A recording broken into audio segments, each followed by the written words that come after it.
Assalamualaikum warahmatullahi wabarakatuh. Alhamdulillahi rabbil alamin. Wassalatu wassalamu ala ashrafil anbiya'i wal mursalin Sayyidina wa maulana Muhammadin wa ala alihi wa ashabihi ajma'in, amma ba'd. Hadaratil afadil, sadatil masyayikh wal asatidzah al aizza, yang terhormat dan yang saya hormati, Bapak yang mewakili Gubernur Jawa Tengah, Bapak yang mewakili Panglima Kodam, yang mewakili Kapolda, Bapak PLT Kanwil Jawa Tengah, pendek kata semua penjabat yang hadirlah, baik sipil, TNI maupun Polri. Yang saya cintai saudaraku Dr. Nur Ahmad, pimpinan dan para pengurus pengelola Masjid Agung Jawa Tengah,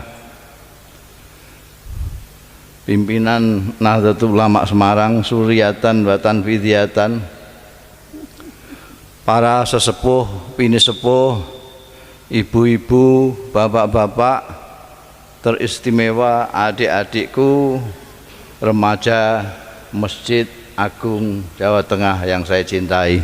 Hadirin hadirat rahimakumullah. Pertama-tama saya harus memanjatkan puji syukur kehadirat Allah Subhanahu wa taala yang malam ini telah memperkenankan saya untuk sowan di Masjid Agung ini dalam rangka menghormati tahun baru Hijriah Muharraman. Mudah-mudahan perjumpaan kita di majelis yang baik dengan niat yang baik dalam rangka yang baik ini mendapat ridho dari Allah Ta'ala, barokah, manfaat fid dunya wal akhirah.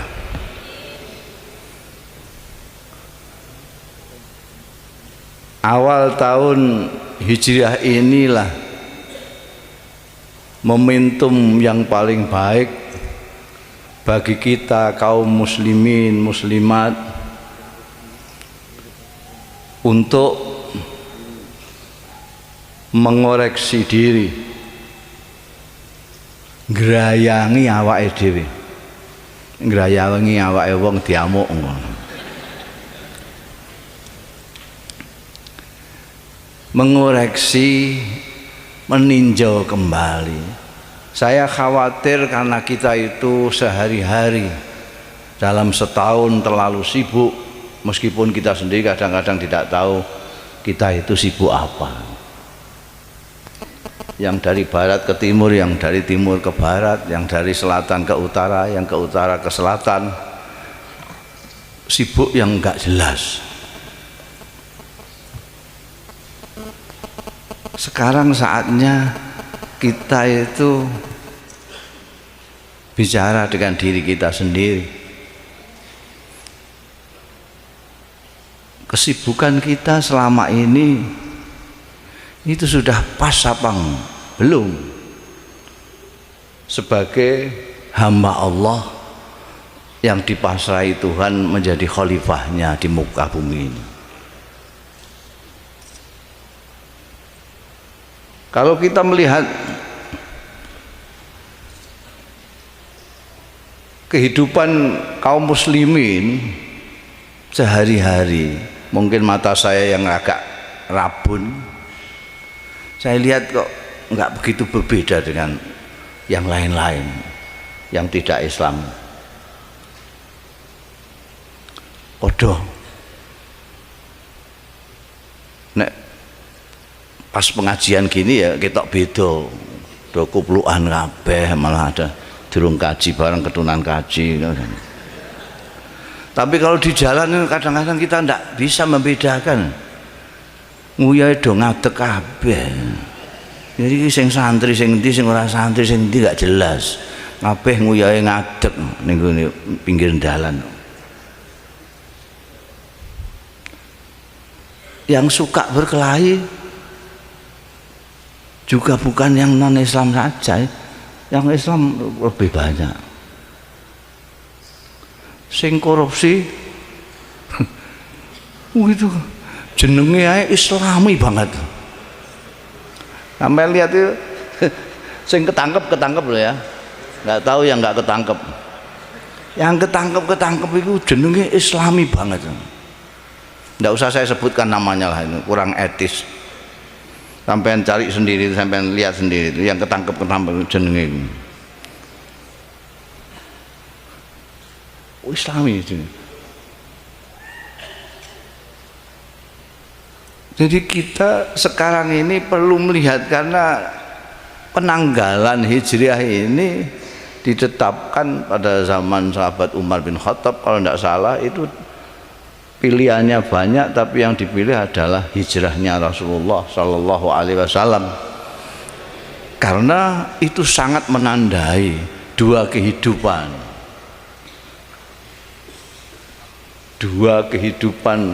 pertama, kehidupan di Mekah yang dipenuhi dengan kejahilian, dan di Madinah.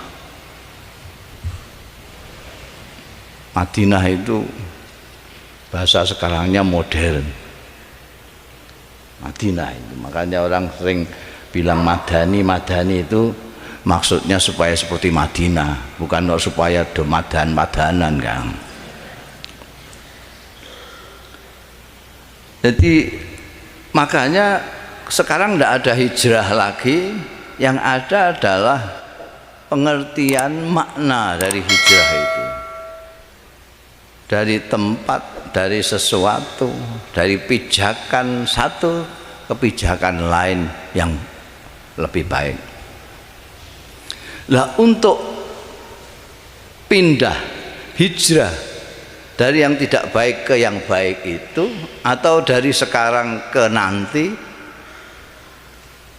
atau dari hari ini ke besok, itu kita memerlukan meninjau kita ini kemarin apa, selama ini kita itu ngapain.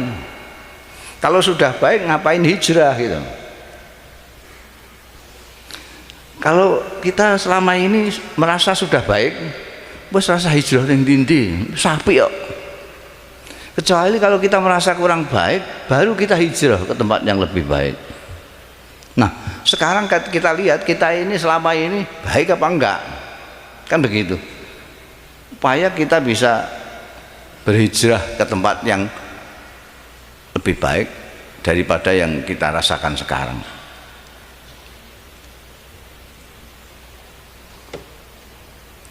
Sekarang ini Anda bisa melihat sendiri dalam kehidupan sehari-hari. Tadi sudah saya kasihkan contoh, orang Islam hampir tidak sama dengan orang lain. Bahkan kalau kita melihat kondisi di Indonesia yang konon kabarnya ini mayoritas umat Islam, ini lebih memprihatinkan lagi. Saya ingin cocok-cocokkan dengan sampean semua ini, kita sebagai sesama orang Islam ini. Kita ini di dalam setahun misalnya, kira-kira baca Qurannya itu seberapa? Katam ping pirong? Atau jangan-jangan pertanyaannya saya terlalu muluk. Jadi tanyaannya, kita semua ini sudah baca Quran semua apa enggak? Ada yang sebagian tidak baca Quran, atau sebagian kecil tidak baca Quran, atau sebagian besar tidak membaca Quran, atau kebanyakan baca Qurannya pendak Ramadan. Ini ada jawaban iya, ini jujur sekali. Bahkan sebelum habis Ramadannya, Quran sudah dicarikan tempat untuk beristirahat dengan tenang di atas almari itu. Nanti bulan Sya'ban atau Ruwah mulai gajeki aku duwe Quran iku ning ndi untuk tadarusan pada waktu Ramadan. Itu pun bacanya itu nyaingi bis malam, ngewebutnya itu. Karena pamrihnya itu 1 bulan Ramadan itu bisa khatam minimal 3 kali. Padahal dulu ulama-ulama banyak yang khatamnya 50 tahun.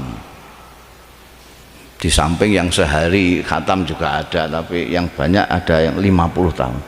Kita itu maunya 1 bulan khatam 3 kali.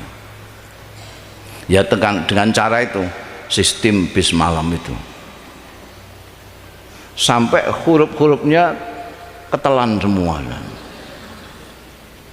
Nggak jelas, orang yang dengarkan saja nggak jelas apa yang dibaca. Saya sudah pernah mengusulkan MUI, ini ada MUI enggak ini? MUI ya, itu saya pernah usulkan, mungkin suara saya kurang keras jadi tidak didengarkan. Ini kan usumnya survei, musimnya apa namanya istilahnya, survei, penelitian, dan hebat itu. Survei sekarang itu tahu, pilkada masih belum, sudah tahu siapa yang akan menang. Itu kan hebat banget itu. Lah, mbok sekarang MUI itu timbangannya ngurusi label halal tok ae. Penggawean nopo itu?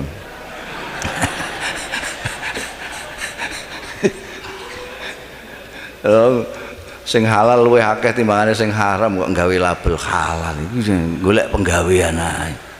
Ya muni label haram kan mok sithik. Wong sing haram mok sithik.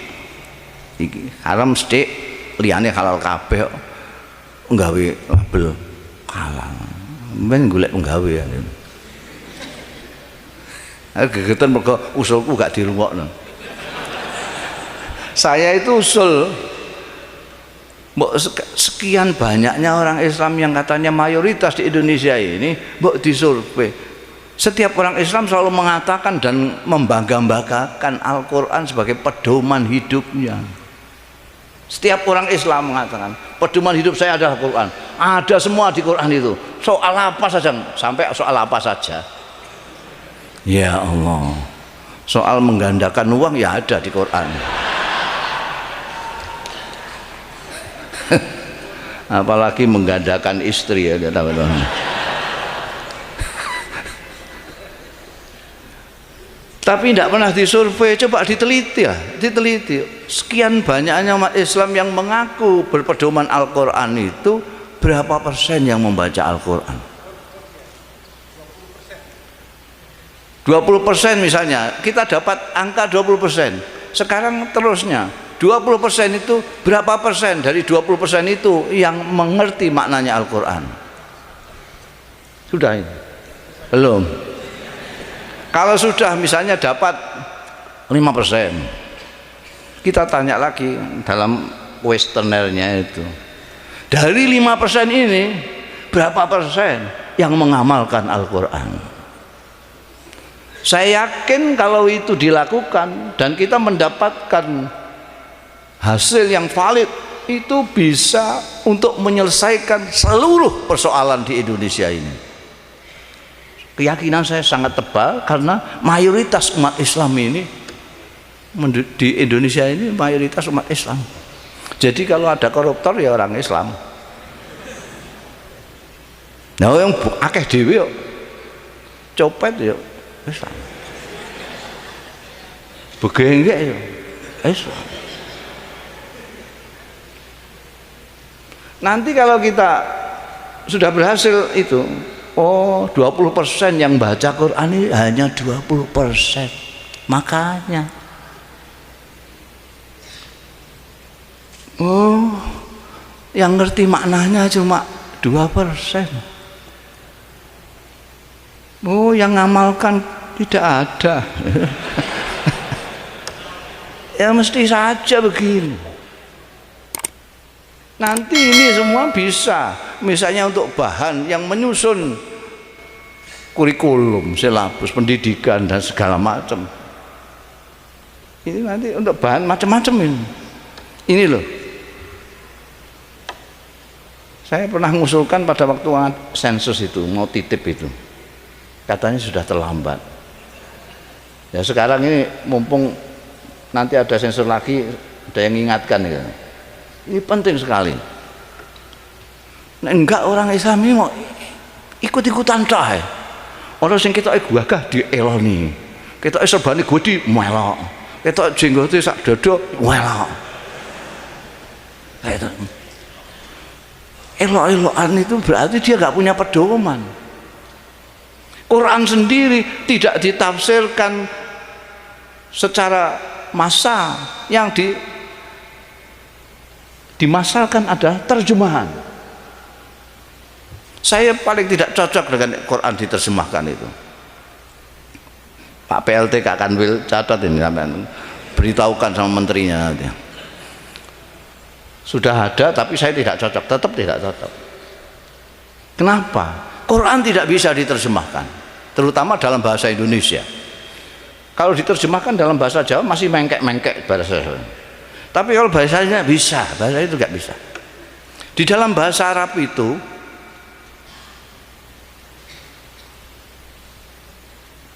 antara koma zaidun, Zaid berdiri, dengan zaidun koma sudah berbeda. Dengan inna zaidan qaimun sudah beda. Dengan inna zaidun koma sudah beda. Yaqumu zaidun sudah beda. Kana zaidun qaiman sudah beda. Kalau itu orang Indonesia yang terjemahkan, semuanya zaidun berdiri. Zaidun qaimun, Zaid berdiri. Zaidun koma, Zaid berdiri. Koma zaidun, Zaid berdiri. Inna zaidan qaimun, Zaid berdiri. Di Quran itu padahal ada yang tanpa inna dalam satu tarikan napas, ada yang tidak pakai inna, ada kemudian pakai inna, ada kemudian ditambahi lam, taukid. Wa inna ilaikum lamursalun. Masih ada lagi Rabbuna ya'lamu inna ilaikum lamursalun. Itu beda semua. Di terjemahan sama semua. Kami diutus kepada kalian, stok titik. Tidak bisa. Nah sekarang ini orang baca Quran terus fadribul a'naq. Wah ini sikat ke lehernya orang kafir. Ini Qurannya bunyi begini tanpa ada keterangan-keterangan. Ini ayat ini turun sebab apa, konteksnya apa. Jadi rancu. Ayat perang tidak ditafsirkan oleh mufassir awalnya yaitu Rasulullah Sallallahu Alaihi Wasallam, mubayyinnya pertama Rasulullah Sallallahu Alaihi Wasallam, tapi oleh akalnya sendiri gara-gara dia ngerti terjemahan yang letterlek itu. Saya tahu letterlek karena saya baca itu. Tim yang menerjemahkan Quran Kementerian Agama itu sangat hati-hati, saking hati-hatinya jadi harfiatan, tidak berani lebih daripada kata-kata, sehingga karena bangun kata Arab itu lain dengan bangun kata Indonesia, jadi orang Indonesia nggak mudeng, apalagi wong Arab. Ini perlu ada penelitian itu, betulnya di sekolah-sekolah, guru-guru agama. Ini juga Pak LPLT yang bisa ngerti itu. Guru-guru agama itu yang diulang ning ngene sekolahan-sekolahan itu apa sih? Yang saya tahu itu dari anak-anak saya itu, dari pertanyaan-pertanyaannya itu, berapa syaratnya wudhu bangsana gitu, berapa rukunnya sholat. Kalau jumlahnya sebenarnya ya lulus. Bocah sholat apa ora ndak urusan, pokoknya ngerti rukunnya sholat itu piro. Bocah wudhu cek ora urusan, pokoknya ini ngerti persis jumlahnya syaratnya wudhu semene. Ya kita lihat semua dari Al-Quran ini, kita bisa untuk tadi itu ngerayangi awake dhewe.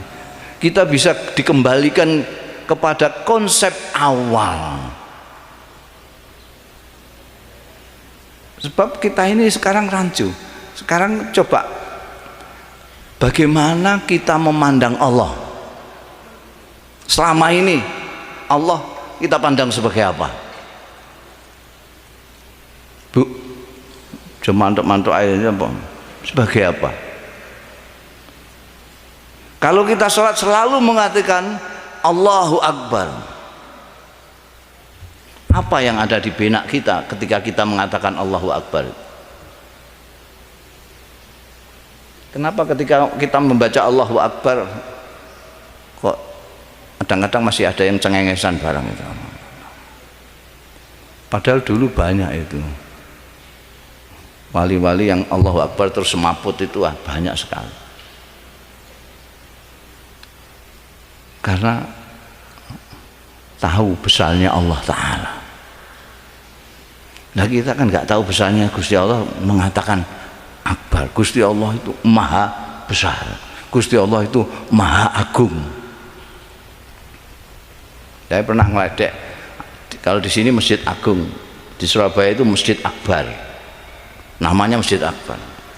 Di Surabaya saya ledek ini, kok namanya Masjid Akbar kok nyaingi Gusti Allah. Gusti Allah, Allahu Akbar, iki Masjid Akbar. Ngerti apa ora jane gedene Gusti Allah kok padakno masjid to. Kadang-kadang dipadakno karo pengajian wonge 2000 pengajian Akbar. Sampai lihat YouTube. Nah, ini anak-anak orang-orang kutha lihat YouTube. Lihat, sampai buka dengan apa namanya, tulis saja situ besarnya bumi, ya udah gitu. Nanti Anda akan melihat potret dari bumi itu seberapa besar di alam semesta ciptaannya Allah Ta'ala ini. Di sana ada yang sangat menggetarkan hati. Kelihatan sekali bahwa satu butir debu pun lebih besar daripada bumi ini kalau di peta alam semesta itu. Selama ini kita menganggap dunia itu besar sekali, dan kita yang menjadi penduduknya itu bersama sekitar 7 miliar itu merasa besar, kadang-kadang seolah-olah besar sekali. Padahal orang-orang dulu itu kalau Allahu Akbar itu memaknai dalam hatinya. Allahu Akbar maknanya di hati. Allah, aku kecil sekali. Aku kecil sekali. Saya selama ini kalau ngomong sama kawan-kawan itu, saya kira-kira saja bumi ini kalau dibandingkan dengan segala macam penduduk-penduduk, makhluk-makhluk di alam semesta, planet, bintang-bintang, matahari dan lain sebagainya, itu saya selalu mengatakan tak kira-kira sak kacang hijau. Sak kacang hijau. Itu pun mau wah wis ngegerno wong, janji wong balik do niru omonganku. Wah, sak kacang hijau, padahal itu keliru. Gegeden, satu kacang hijau itu gegeden. geden. Kita itu tidak mendiami kacang hijau, mendiami paling besar itu sebutir debu. Kita diami 7 miliar. Dalam sebutir debu itu, mari kita canakan di mana letaknya Semarang. Jangankan Semarang, Jawa Tengah tidak kelihatan, Indonesia tidak kelihatan, Asia tidak kelihatan, tidak kelihatan. Alangkah dan alangkah kecilnya kita itu. Jadi saya ingin ketawa kalau ada orang sombong, ndase gede itu. Ini bagaimana? Orang tinggal di debu bersama 7 miliar saudaranya kemelete ini. Gusti Allah tidak mites dia itu sulit loh. Mites dia sulit. Mites yo sak debune sisan.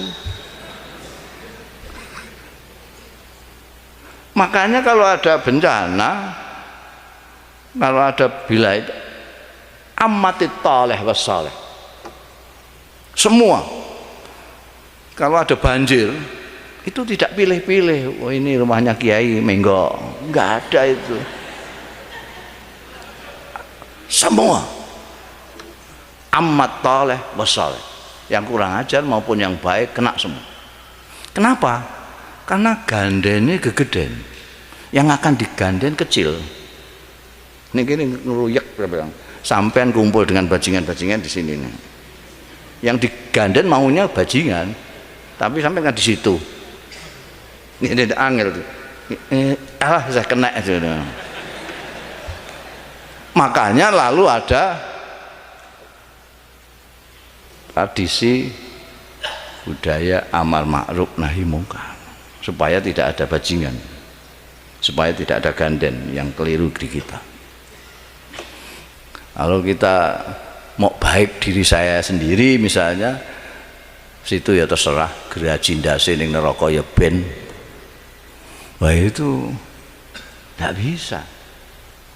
Kita hidup bersama-sama. Nah, kalau kita bertolak dari Al-Qur'anul Karim kembali kepada pedoman kita, kita bisa melihat kembali dunia itu gedene sepiro, Gusti Allah gedene sepiro, lalu sikap kita seperti apa?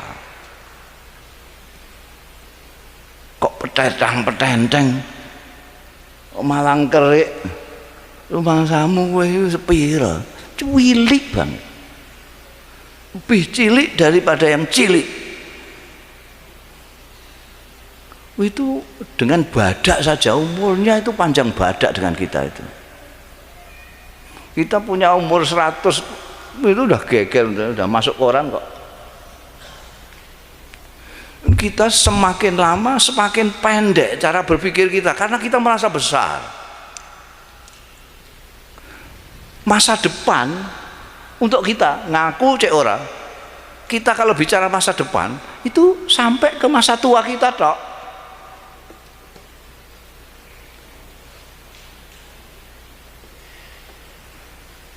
Kalau Al-Quran menyatakan supaya melihat apa itu fal tandur nafsun maqaddamat lighad, itu dimaknani masa depan. Jadi kita harus mempersiapkan anak kita untuk masa depannya, bagaimana dia bisa menjadi PNS yang gajinya banyak, atau sebagai dokter yang pasiennya banyak, atau jadi itu masa depan ya itu. Tidak kok sampai akhirat enggak ada. Lalu sekarang lebih pendek lagi. Orang berpikir soal pilkada itu kan persoalan 5 tahun. Disangkanya itu persoalan seumur hidup. Padahal 5 tahun lagi ada pilkada lagi. Dan orangnya ganti lagi mungkin. Umpama ada incumbent, itu ya paling 2 kali 3 kali, nanti akan selesai lagi. Tapi kita mikirnya itu, ketika kita mendukung ini, mendukung itu, pertentangannya itu seolah ini masalah sampai hari kiamat. Cuma 5 tahun, kita tidak bisa berpikir seperti itu. Ini kita baru melihat dari jangka waktu kehidupan kita. Sekarang kita melihat Allah Ta'ala itu apa. Sekarang banyak orang yang menganggap kalau dirinya marah itu berarti Gusti Allah marah. Itu lebih pengung lagi, bahasa Rembangnya pengung itu. Lu kalau dia ini muak mangkel berarti Gusti Allah mangkel. Jadi wong diamuki kabeh. Oh dia tidak seneng sama orang terus dimangkeli kabeh. Mangsane Gusti Allah ya mangkel soalnya. Oh jahanam kamu. Lah kok ngerti nek jahanam? Aku mangkel soalnya mbek kowe. Jadi Gusti Allah itu apa? Gusti Allah itu seperti apa? Apa seperti Panglima Kodam? Apa seperti Kapolda? Apa seperti ketua masjid ngono? Kayak apa? Apa kayak presiden? Ya nggak pernah berpikir ke sana. Gusti Allah itu. Gusti Allah itu mempunyai 99 nama yang kita ketahui. Sebetulnya masih ribuan lagi. Kalau Anda preteli satu persatu, kalau Anda hafal dan Anda lihat satu persatu asma-asma Allah itu, akan berubah cara kita memandang Allah, dan akan berubah juga pandangan kita kepada hamba-hambanya Allah. Ini berkaitan. Pandangan kita kepada Allah itu mempengaruhi pandangan kita terhadap hamba-hambanya Allah. Ada asma Allah itu yang paling banyak kita ketahui Ar-Rahman Ar-Rahim. Itu mungkin yang membuat kita itu saenake dhewe. Alah Ar-Rahman Ar-Rahim. Gusti Allah itu maha belas asih. Saakenan Gusti Allah itu. Emang nyiksa aku ya saake lah. Wong aku wong cilik. Ning dunya wis rekoso mosok disiksa. Wis ora mungkin lah. Ar-Rahman Ar-Rahim. Ada yang nyekeli tok Gusti Allah itu sadidul iqab. Jadi orang itu ora tau guyu. Sadid, Allah Gusti Allah. Siksanya luar biasa, sadidul iqab. Jadi nganten yang pade-pade orang guyu blas. Dijawil bojone sadidul iqab.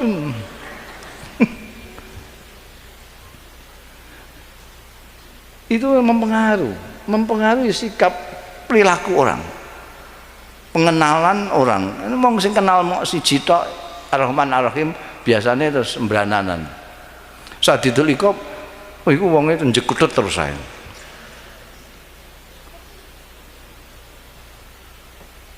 Ada yang nyekeli al-adlu saja. Wah, Gusti Allah itu kok tampil sekarang ini dengan asmanya al-adlu yang maha adil, wis bar kabeh awake dhewe ini. Bar. Karena adil itu ya meletakkan sesuatu pada tempatnya. Yang salah dihukum, yang tidak salah tidak dihukum. Kalau ada yang tidak salah dihukum, salah tidak dihukum, mesti ada persoalan di situ. Mbah suap mesuap, mbah apa. Tapi kalau yang adil betul-betul, yang salah. Lah kalau yang salah dihukum, dihukumnya mau diketak sidik ngono, tak. Kira-kira kita semua ini ada yang selamat dari ketakannya Gusti Allah apa enggak? Wong di antara kita yang tidak ada yang tidak salah. Ngrasani wong tek ngono. Bodoni tek ngono.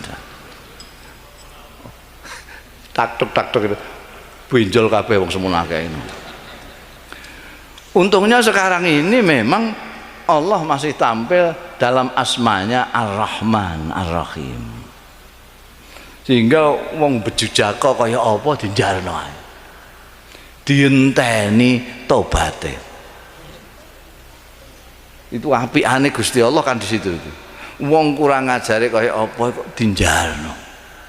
Lho itu koruptor kok gak mati-mati. Kiai-kiai akeh sing do mati kok. Koruptor gak mati-mati. Ulet temen nyawane kok. Dia ditunggu kalau dia, karena kita hidup ini berproses terus. Kita hidup ini belum final semua. Salah kalau kita terus. Jadi ibaratnya kita ini berjalan nih, berjalan. Semuanya kita ini berjalan. Makanya kita setiap sholat selalu mengatakan ihdinas siratal mustaqim, ihdinas siratal mustaqim, ihdinas siratal mustaqim. Supaya jangan tersesat, kita terus berdoa gitu. Nah kalau kita sudah merasa lurus jalan kita tidak perlu mojok si ihdinas siratal mustaqim. Bayang ya. Alhamdulillah rabbil alamin arrahmanirrahim maliki yaumiddin iyyaka na'budu wa iyyaka nasta'in waladdallin. Maca siratal mustaqim wong aku wis ning siratal mustaqim. Yang baca gitu kan yang sesat-sesat itu. Kita tidak bisa memvonis orang sesat karena apa? Karena semuanya masih dalam perjalanan. Ini kok ada yang berani-berani orang masih dalam perjalanan kok sudah sesat. Duh, nanti ini kalau di sana ketemu orang yang menunjukkan jalan, kan dia tidak sesat lagi.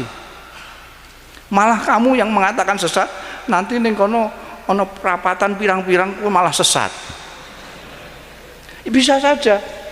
Loh, itu sejarah menunjukkan Abu Sufyan itu panglima perang Uhud dari pihak lawannya Kanjeng Rasul sallallahu alaihi wasallam.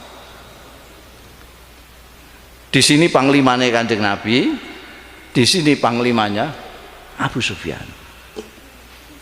Di antara komandannya ada yang namanya Khalid bin Walid.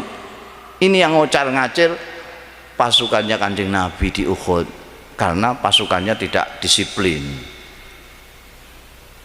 Desersi.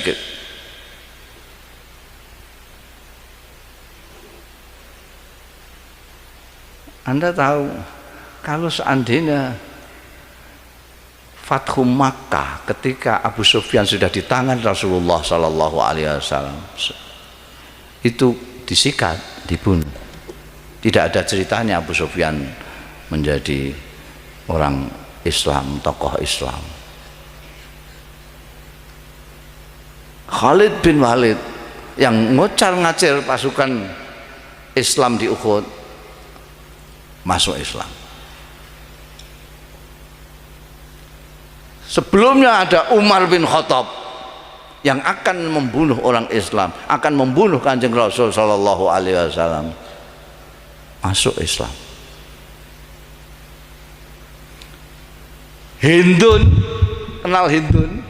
Hindun itu istrinya Abu Sufyan yang ngemah-ngemah jantungnya Sayyidina Hamzah di perang Uhud, masuk Islam. Ikrimah, Anda kenal Ikrimah? Ikrimah itu anaknya Abu Jahal, ikut berperang bersama ayahnya melawan umat Islam, masuk Islam. Kita tidak tahu skenarionya Allah Subhanahu wa ta'ala, rencananya Allah Ta'ala. Kita tidak boleh mendahuluinya dengan lalu memvonis orang yang masih di perjalanan, kamu ini ahli neraka. Tidak bisa.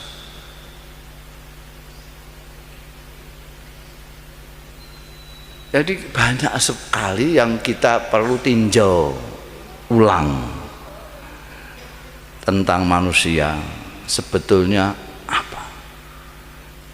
Yang paling sekarang ini yang menjadi kisruhnya kita sekarang ini adalah soal dunyo dalam pengertian materi.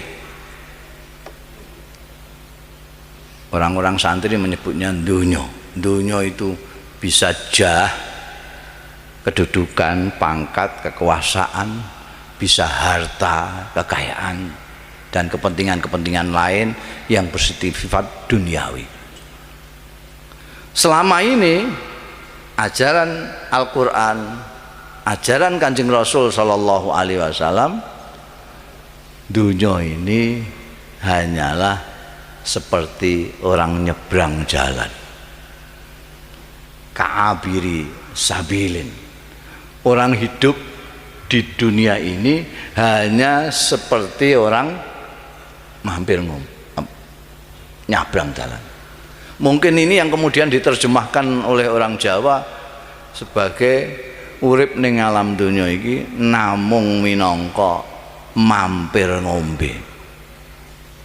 Mampir ngombe. Nyabrang ning kono ngombe. Dulu terutama orang Jawa itu selalu ada di rumahnya itu. Rumahnya orang Jawa dulu itu sumurnya itu di luar.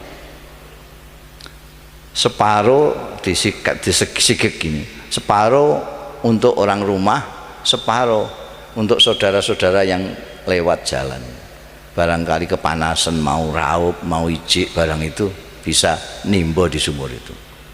Lalu ada di depan itu kendi-kendi, 3-4 kendi, jagani kalau ada saudara-saudara yang lewat itu mampir ngombe kalau ngelak.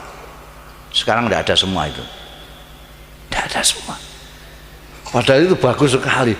Ono kendi di situ menolong orang kehausan. Sambil ngeling-ngeling kendi ki kok lemah. Kendi itu dari apa? Dari tanah. Isinya apa? Air. Mengingatkan tanah air terus. Mengingatkan tanah dan air. Itu seperti itu. Orang yang dunia mau ngampir ngombe. Tapi apa yang kita lihat sekarang ini? Kita ini kebanyakan tidak mampir, ngebrok. Ngebrok. Kalau nyebrang, kalau mampir ngombe terlalu cepat, udahlah kita bilang saja urip ning alam dunia iki kaya nginep hotel. Iki jadi sorong dino telung dino iso ngantek seminggu. Tapi ya masa iya ada orang nginep di hotel lalu ngecat hotel, ini kurang seni ini lampunya ini, terus tuku lampu diganti lampunya, cete ini kok elek ini kurang harmonis, terus tuku cat dicat dewe, tidak ada, mesti diketawakan orang. Nah, kita itu hidup di dunia itu kan gitu, itu di dunia. Pikiran kita itu orientasinya duniawi semua. Makanya saya ingin tanya, kalau ada orang podo-podo Indonesia nih kok tukaran?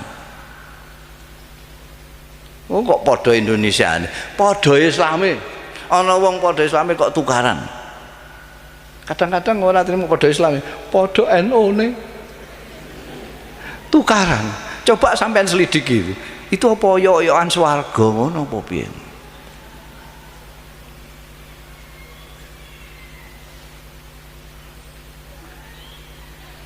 Mubalek jarang sekali yang baca dalil hubbud dunya ra'su kulli khati'atin. Karena dia sendiri mungkin ya hubbud dunya. Ya berani mengatakan dalil hubbud dunya ra'su kulli khati'atin. Seneng dunia berlebih-lebihan itu adalah sumber dari segala kesalahan yang membawa orang kepada malapetaka. Seneng dunia berlebih-lebihan. Jenengan dahar itu sedina ping pinten? Kula terka itu hanya 3 kali sehari paling banyak. Malah ana sing ping 2 tok. Wong tuku beras tontonan. Ngantek nggo setahun, 2 tahun, ngantek sak anak putune wis ditukokno beras kabeh. Lah sampeyan terus dikongkon urip cara Kanjeng Rasul sallallahu alaihi wasallam. Jarene sing paling apik dhewe iku mengikuti jejaknya Rasulullah sallallahu alaihi wasallam. Sampeyan nek kula kandhani Kanjeng Rasul niku rezekine tek plung. Rezekine Kanjeng Nabi niku tek plung. Ora ana sing wani nglakoni. Tekplung niku artine kaya manuk. Dipangan saiki ya digoleki saiki. Seesuk ya digoleki seesuk. Apa ana wong saiki sing wani ngoten. Belas kiyaine rawan.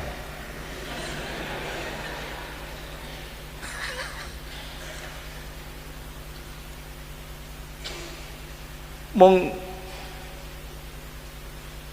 kula ngeki ijazah niku gak ana sing gelem. Padahal nek kula kandha iki ijazah saka Sunan Kalijaga. Wes rebutan wong niku. Suwenenge ra karuan. Malah gelem ngeki rokok.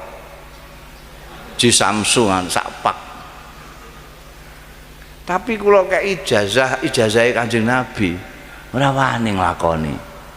Mbah nek jamaah ngene kira-kira wani nggih nglakoni iki. Purun kula kei ijazahe Kanjeng Nabi. Dungane Kanjeng Nabi. Sampeyan catet. Sampeyan kula tak maca alon-alon. Allahumma ahyini miskinan. Lho gak sida nyatet malah guyu. Tiga ijazah tenan kok. Wa amitni miskinan. Wahsurni fi zumratil masakin. Niki diwaca aja akeh sepisan ae. Mangke nek kemanten sampean sing payah. Allahumma ahyini miskinan. Ya Allah, berilah aku kehidupan miskin. Wa amitni miskinan. Dan nanti aku panggil dalam keadaan miskin. Dan kumpulkan aku dengan orang-orang miskin. Kenapa kita tidak berani? Ini meh nyatet rasido. Kenapa? Karena kita tidak dalam posisi bisa memilih antara kaya dan miskin.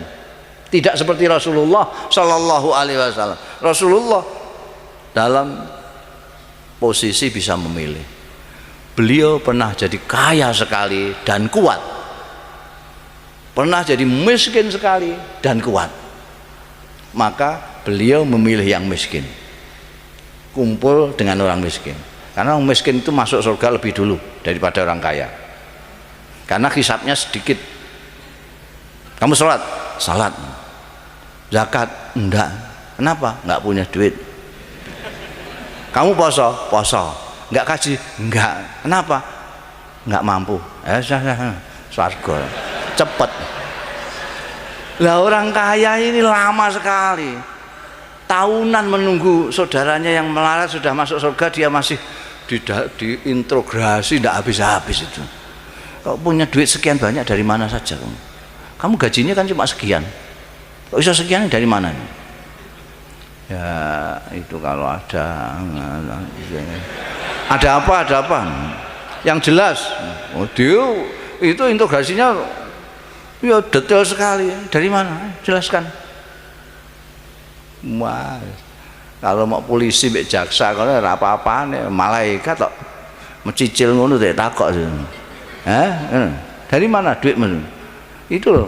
Terus didudono CCTV-nya itu. Ini loh masamu ndak disorot dari atas. Wong manusa iso gawe CCTV kok. Gusti Allah ndak bisa. Kita itu disorot semua nanti. Terus diketokno pelakuan kita. Oh yo, delok. Iku amplop kondi ya ngono.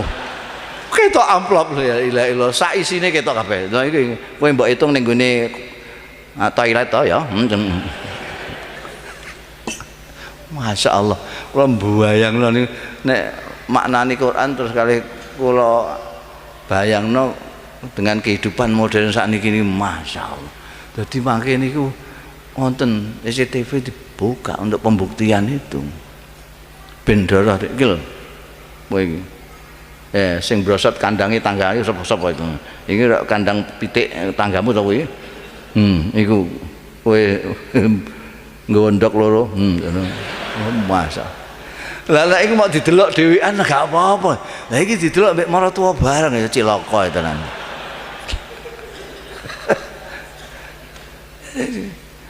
Kanjeng Nabi pernah kaya dan kuat, pernah miskin kuat. Jadi beliau dalam posisi bisa memilih, saya milih miskin saja, mlebu swargane cepet. Lah kita ini tidak dalam posisi itu, kita kaya ndak kuat, melarat kepeksa. Jadi ndak bisa milih. Tapi minimal kita ndak usah berlebih-lebihan lah. Ajarannya Kanjeng Nabi itu seperti itu kok, ka'abiri sabilin.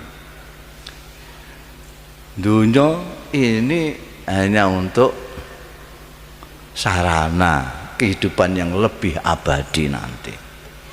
Jadi jenengan niku nyambut gawe nggih monggo, tapi kudu diatur niate. Niate aku nyambut gawe menika kangge ngongkosi keluarga ben saged tenang ibadahe. Apa itu teh? Aja kok terus ben sugih, ben ngetutno sugih niku sampean mboten sugih-sugih. Mboten iso sugih sampean niku. Sugih niku wong bahasa Arabe ghaniyun. Kosok wangsule fakirun. Mulane Gusti Allah disebut Ghaniyul Hamid. Gusti Allah niku maha kaya, kita wa nahnu fuqara. Kita itu orang-orang fakir. Asal maknane ghani menika tidak butuh.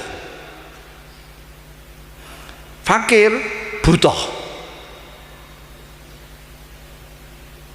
Jadi omahe magrong-magrong nganggo peselin segala macam, tapi isih melok antri BLT, bantuan langsung tunai. Niki nggih ampun sampean paido mergo ndekne pikir. Mobile 7, omahe 4 kok isih korupsi. Ampun sampean guyu, niku pancen pikir. Mulane kula ngarani di Indonesia kathah wong pikir. Pikir. Sampeyan ora duwe apa-apa tapi ora butuh apa-apa, sugih sampean. Wah nek sugih, wah uripe alhamdulillah tok isine. Kula nggambarake kula niku gadah kanca petani. Namine Pak Jaya, alhamdulillah yarhampun Mas. Kula seneng kadang-kadang seneng tengene sawahe niku melok. Ya mbake nggarap sawah. Terus tengene tegalan, tengene